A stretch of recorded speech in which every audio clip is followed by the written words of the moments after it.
우리를 구원하신 그리스도의 그 오심, 그리고 예수님의 그 성육신하심으로 하나님께서 우리와 함께 하시고 계신다는 것을 기념하는 날입니다. 그리고 그 은혜와 그 사랑에 대해 감사드리고 축하하는 그 날을 우리가 기대하면서 준비하는 그 기간이 바로 대강절입니다. 여러분, 우리가 1년 내내 예수님에 대해서 집중하고 또 예수님의 말씀에 집중하고 예수님께서 하신 그 삶의 모습들에 집중하여서 살아가는 것이 당연한데 12월은 특별히도 예수님께 더 많이 집중하는 달입니다. 세상은 성탄절이다, 크리스마스다 라고 해서 선물도 주고 맛있는 것도 먹고 또 즐거운 시간을 보내는 것으로 기대하고 소망합니다. 하지만 교회 성도들은 또 그리스도인들은 성탄절의 의미를 자세히 아는 사람들은 세상과 다른 더 큰 기쁨과 감격을 기대하고 소망하기 때문에 이 대강절을 12월을 더 뜻깊게 보내고 있는 것 같습니다. 예수님께서 탄생하신 기록이 마태복음에 나옵니다. 마태복음에 기록된 그 시대의 상황은 여러분 로마 제국이 세계의 패권을 차지하고 있던 상황이었습니다. 로마 제국의 속국으로서 메시아를 기다리고 있던 이스라엘에게 임마누엘 대신 예수님이 탄생하신 거죠. 마태복음 1장 23절에는 보라 처녀가 잉태하여 아들을 낳을 것이요 그의 이름은 임마누엘이라 하리라 하셨으니 이를 번역한즉 하나님이 우리와 함께 계시다 함이라. 아멘. 이 말씀이 기록되어져 있습니다. 오늘 우리가 읽었던 본문의 14절에도 동일하게 기록되어 있죠. 처녀가 잉태하여 아들을 낳을 것이요 그의 이름을 임마누엘이라 하리라. 우리는 익히 너무 많이 들어서 잘 알고 있는 성경 구절입니다. 우리가 사람들과 대화를 하다 보면 어떤 주제를 가지고 대화를 하다 보면 그 이야기가 깊어지고 또 그 이야기에 집중하다 보면 이렇게 이야기할 때가 있습니다. 우리가 도대체 무슨 이야기를 하다가 여기까지 왔지? 라고 이렇게 말할 때가 있습니다. 오늘 우리가 잘 알고 있는 마태복음 1장 23절 보라 처녀가 잉태하여 아들을 낳을 것이요 그의 이름은 임마누엘이라 하리라. 이 이야기의 처음 근원, 그 시작된 지점은 바로 오늘 우리가 읽었던 이 이사야의 말씀입니다. 많은 사람들이 마태복음 1장 23절의 말씀은 잘 알고 있지만 그 구절이 어떻게 해서 나오게 되었는지, 어떤 역사적 배경을 가지고 있는지 잘 알고 있는 사람들은 그렇게 많지 않습니다. 오늘 우리가 10절에서 14절까지만 읽었지만 사실 7장 전체의 내용을 다 우리가 살펴볼 수 있어야 하나님께서 임마누엘 예수님을 왜 보내주셨는지에 대해서 우리가 알 수 있다는 것입니다. 이사야 7장의 내용은 급변하는 그 당시 국제 상황 가운데 드러난 말씀입니다. 1절과 2절을 보면 이사야서 7장 1절과 2절을 보면 우시아의 손자요 요담의 아들인 유다의 아하스 왕 때에 아람의 느신 왕과 르말리아의 아들 이스라엘의 베가 왕이 올라와서 예루살렘을 쳤으나 능히 이기지 못하니라. 어떤 사람이 다윗의 집에 알려 이르되 아람이 에브라임과 동맹하였다 하였으므로 왕의 마음과 그의 백성의 마음이 숲이 바람에 흔들림같이 흔들렸더라 라고 그렇게 기록하고 있습니다. 여러분, 솔로몬이 죽은 뒤에 이스라엘이 남북으로 갈렸습니다. 남북으로 갈릴 때에 남유다는 유다 지파와 베냐민 지파 두 지파가 남유다를 이루게 되었고 나머지 12지파 중에 10지파는 북이스라엘을 이루게 되었습니다. 북쪽이 남쪽보다 5배나 더 크다라는 것은 우리가 그냥 생각해봐도 알겠죠. 그래서 북이스라엘은 남쪽 유다를 늘 위협하고 공격했습니다. 자주 그들에게 위협을 가하고 공격을 가했죠. 오늘도 북이스라엘의 베가와 아람 나라, 북이스라엘만 공격한 것이 아니라 북이스라엘 위에 세력을 가지고 있던 아람, 그 아람이 북이스라엘과 연합해서 남유다를 침공해 왔습니다. 예루살렘을 이 침공에 대해서 간신히 버티고 있었지만 남쪽의 그 당시 왕이었던 아하스와 그 백성들은 이 침공 때문에 너무 숲이 바람에 흔들리는 것처럼 그들이 흔들리고 있다라고 그렇게 기록하고 있습니다. 숲이 바람에 흔들리는 것처럼 한국말로 하면 사시나무 떨듯이 그렇게 떨었다라고 볼 수 있습니다. 하나님께서 다윗왕을 통해서 너의 왕위가 끊이지 않고 영원토록 이어질 것이다라고 하나님께서 약속하셨는데, 북이스라엘이 아람과 연합하여 남유다를 공격해오자 남유다의 왕 아하스와 그리고 백성들은 떨기 시작했다라는 것입니다. 그렇게 두려워하고 떨고 있을 때 하나님께서 이사야를 통해서 아하스 왕에게 말씀하십니다. 3절과 4절을 보면, 그때의 여호와께서 이사야에게 이르시되 너와 내 아들 스알야숲은 윗못 수도 끝 세탁자의 밭 큰 길에 나가서 아하스를 만나 그에게 이르기를 너는 삼가며 조용하라. 르신과 아람과 르말리아의 아들이 심히 노할지라도 이들은 연기나는 두 부지깽이 그루터기에 불과하니 두려워하지 말고 낙심하지 마라 라고 그렇게 하나님께서 이사야를 통해서 말씀해 주고 계십니다. 이사야를 불러서 아하스에게 보내서 너는 삼가며 조용하라. 삼가다라는 말을 사전적으로 찾아보면 몸가짐이나 언행을 조심하라라는 뜻으로 나옵니다. 북이스라엘의 공격을 받아서 그들이 마음이 사시나무 떨듯이 떨리고 있는 이 상황 가운데에서 하나님께서 너는 몸가짐을 바르게 하고 언행을 바르게 하고 말 조심해라. 그리고 너는 두려워하지 말고 낙심하지 마라 라고 그렇게 하나님이 말씀하시는 겁니다. 급박한 상황 가운데에서 누군가에게 지금 도움을 구하고 누군가의 원조가 필요한 이 상황 가운데에서 너는 두려워하지 말고 걱정하지 마라라고 하나님께서 아하스에게 격려하신다는 것입니다. 그들은 네가 보기에는 두려운 존재인 것 같지만 부지깽이 구루터기에 불과하다. 부지깽이가 뭡니까 여러분? 아궁이에 불을 뗄 때 이렇게 짝대기로 쑤시는 거 아닙니까? 그게 구루터기만 남았다고. 온전하지 않고 다 타서 얼마 남지 않았다라고. 그래 너희는 두려워하지 말고 낙심하지 말아라고 그렇게 하나님께서 위로해 주시고 격려해 주시고 그렇게 확신의 말씀을 하나님께서 주십니다. 또한 7절에 보면 이 북이스라엘과 또 아람에 쳐들어오는 것이 그 일들이 서지 못하고 절대로 이루어지지 못할 것이다 라고 그렇게 하나님께서 약속해 주셨다는 것입니다. 여러분 생각해 보십시오. 우리도 현대를 살아갈 때 하나님께서 늘 우리와 함께하고 계시고 예수님께서 나의 구원자가 되어주신다 라고 그렇게 말하지만 정작 내 눈앞에 펼쳐지는 그런 어려운 상황, 그런 힘든 상황들을 만날 때 두려워하고 떨고 사시나무 떨듯이 그렇게 마음이 요동치는 것을 우리는 충분히 경험하고 알고 있습니다. 하지만 하나님께서는 우리에게 늘 말씀하신다. 두려워하지 말고 낙심하지 말고 그 어떤 일도 하나님의 권위 아래 있지 않다라면 어떤 것도 이루어지지 않으니까 두려워하지 말아라고 그렇게 하나님께서 우리에게 말씀해주고 계시다라는 것입니다. 여러분 이 하나님을 믿으십니까? 하나님께서 우리와 늘 함께 하셔서 우리에게 두려워하지 마라 낙심하지 말라라고 그 말씀하시는 언약하시는 그 하나님을 온전히 믿을 수 있는 저와 우리 모든 성도님들 될 수 있기를 주님의 이름으로 간절히 축복합니다. 9절에는 하나님께서 이렇게 얘기하십니다. 만일 너희가 굳게 믿지 아니하면 너희는 굳게 서지 못하리라. 만일 너희가 굳게 믿지 아니하면 너희는 굳게 서리 못하리라. 하나님께서는 이사야 선지자를 아하스 왕에게 보낼 때 그의 아들도 함께 보내도록 만들었습니다. 그의 아들의 이름은 스알야숲이라고 기록되어 있죠.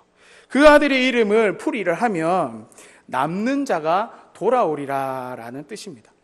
이 아들을 이사야가 하나님께서 이사야를 통해서 그 아들을 데리고 가라라고 한 것은 이 아들에게 어떤 전쟁에 사용하기 위해서 또 왕궁을 구경시키기 위해서 또 왕을 어떻게 대면하기 위해서 데려간 것이 아니라 하나님께서 그가 스알야숲이라는 이름의 상징을 보여주기 위해서 데려갔다는 것입니다. 남는 자가 돌아오리라. 하나님 앞에 믿음으로 남아있는 자들이 돌아오리라. 구원받으리라. 살아나리라 라는 것을 아하스에게 보여주기 위해서 하나님께서 이사야의 아들도 데려가라라고 말씀하셨다는 것입니다. 여러분 그리스도인들은 환경에 많이 눌립니다. 마치 우리 인생에 북이스라엘과 아람 연합군이 쳐들어와서 그렇게 지금 당장 내 모든 것이 무너지고 또 없어지고 또 절체절명의 상황이 닥치는 것 같은 그런 상황이 여겨진다 할지라도 하나님께서는 남아있는 자, 하나님께서는 하나님을 신뢰하는 자, 하나님이 두려워하지 마라, 낙심하지 마라라고 하는 그 말씀을 믿는 자들, 그런 하나님을 의식하고 믿음이 있는 자들을 원하시고 계시다라는 것을 우리가 기억하셨으면 좋겠습니다. 또한 하나님께서는 아하스 왕에게 한 가지 더 말씀하십니다. 오늘 우리가 읽었던 말씀입니다. 10절과 11절 여호와께서 또 아하스에게 말씀하여 이르시되 너는 내 하나님 여호와께 한 징조를 구하되 깊은 데에서든지 높은 데에서든지 구하라 하시니 라고 기록되어 있습니다. 하나님께서는 아합 왕의 믿음을 보시길 원했지만 아합 왕의 믿음을 보니 계속 불신하고 두려워하고 떨고 있었기 때문에 그러면 나에게 징조를 한 개 달라고 해라. 그러면 내가 너에게 징조를 보여주겠다. 내가 너와 함께하고 있다는 징조를 보여주겠다 라고 말씀하셨습니다. 여러분, 징조라는 것은 이런 겁니다. 아버지가 아들의 등록금을 대어야 합니다. 아들의 등록금을 대어야 하는데 아들은 걱정을 합니다. 아버지가 등록금을 내어줄 수 있을까? 그런데 아버지는 이렇게 얘기하죠. 아들아, 걱정하지 마. 내가 너의 등록금을 다 준비해놨어. 너는 공부만 열심히 하면 돼. 아무런 걱정, 아무런 근심하지 않아도 돼. 내가 다 처리할 거야 라고 그렇게 아버지는 아들에게 말하는데 아들은 아버지를 불신하는 거죠. 아버지, 그렇다면 저에게 등록금 전부는 아니더라도 조금만 보여주십시오. 조금이라도 보여주면 제가 아버지 믿을게요 라고 그렇게 하는 것과 같다는 거예요. 이것이 바로 징조다라는 거죠. 아하스 왕이 하나님을 신뢰하지 못하자 하나님께서 아하스야, 너가 나에게 징조 하나를 구해라. 그러면 내가 너에게 보여주도록 하겠다. 그것이 바로 징조다라는 것입니다. 너는 나에게 징조를 달라고 하면 내가 보여줄 것인데 아하스는 이렇게 대답합니다. 나는 그 징조를 구하지 아니하겠습니다. 나는 여호와를 시험하지 아니하겠습니다 라고 그렇게 도로 거절하는 것을 볼 수 있습니다. 하나님께서 징조를 보여주시겠다라고 징조를 구하라고 해도 아합 왕은 구하지 않고 하나님을 시험하지 않을 거다라고 그렇게 말합니다. 어떻게 보면 아하스 왕은 정말 믿음이 대단한 사람이구나. 아하스 왕은 정말 하나님을 신뢰하고 살아가는 사람이구나 라고 생각할 수도 있습니다.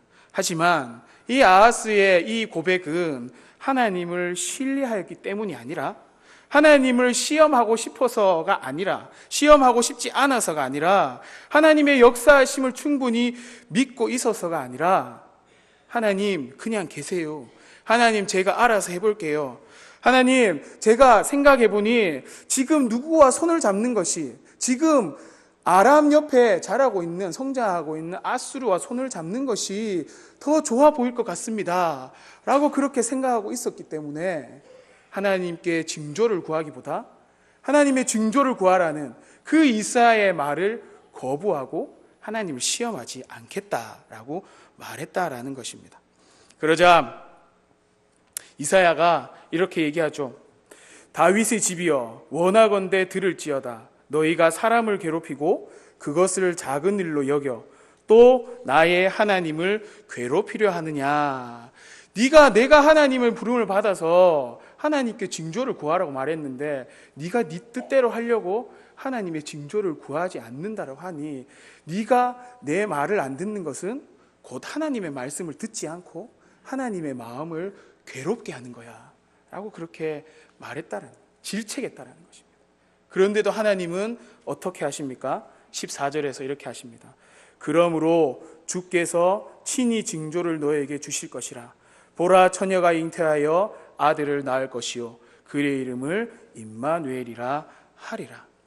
우리가 하나님을 불신하고 우리가 하나님의 역사하심을 잠깐 잊어버리고 세상 가운데 그렇게 두려워하고 떨며 낙심하고 있을 때 여전히 하나님은 두려워하지 마라, 낙심하지 마라, 내가 너를 도와줄 것이다 라고 그렇게 말씀하십니다. 그런데도 우리는 우리의 마음을 하나님께 두지 못할 때가 너무나 많죠.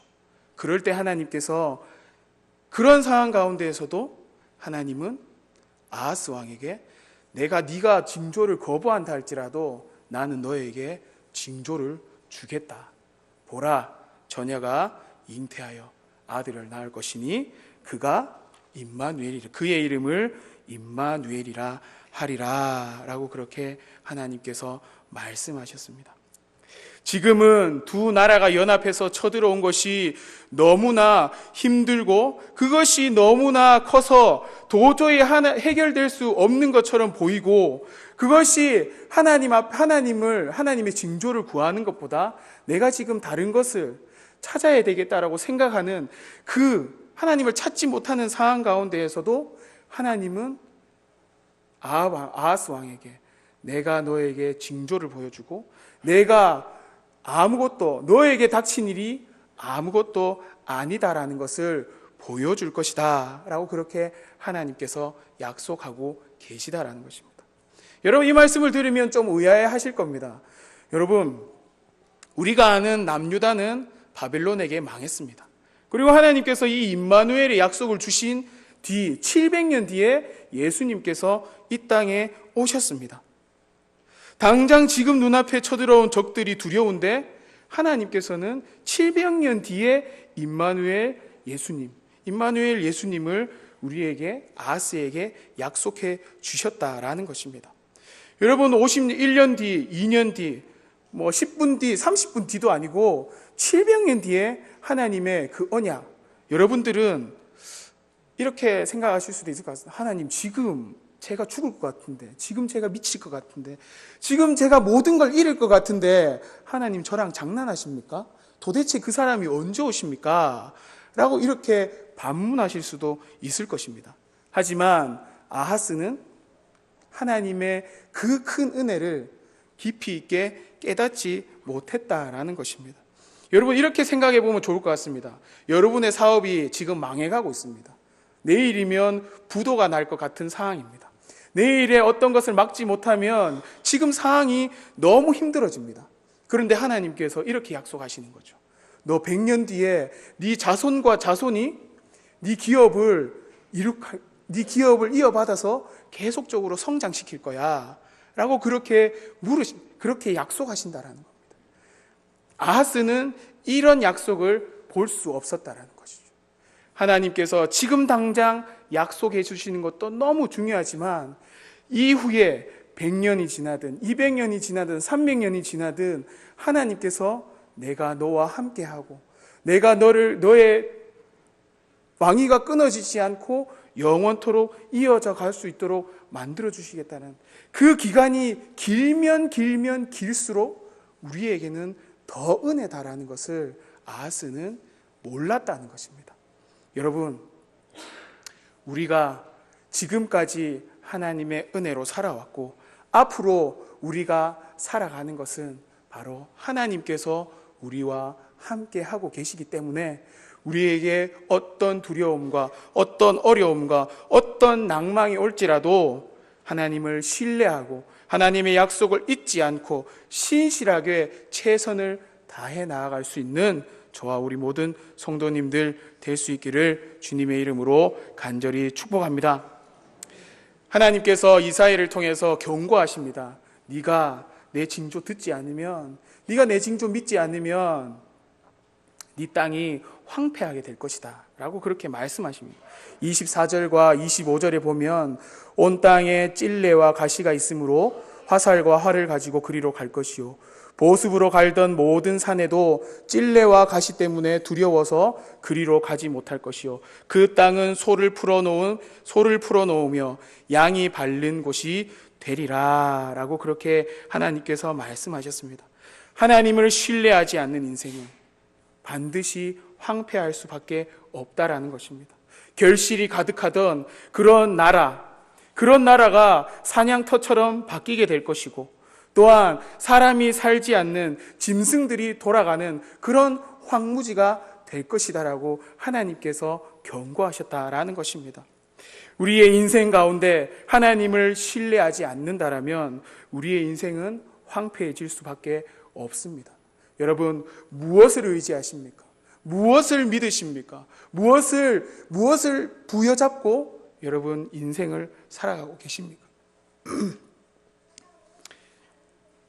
하나님께서 우리와 함께하고 계시다는 것을 여러분 믿으실 수 있기를 주님의 이름으로 간절히 축복합니다.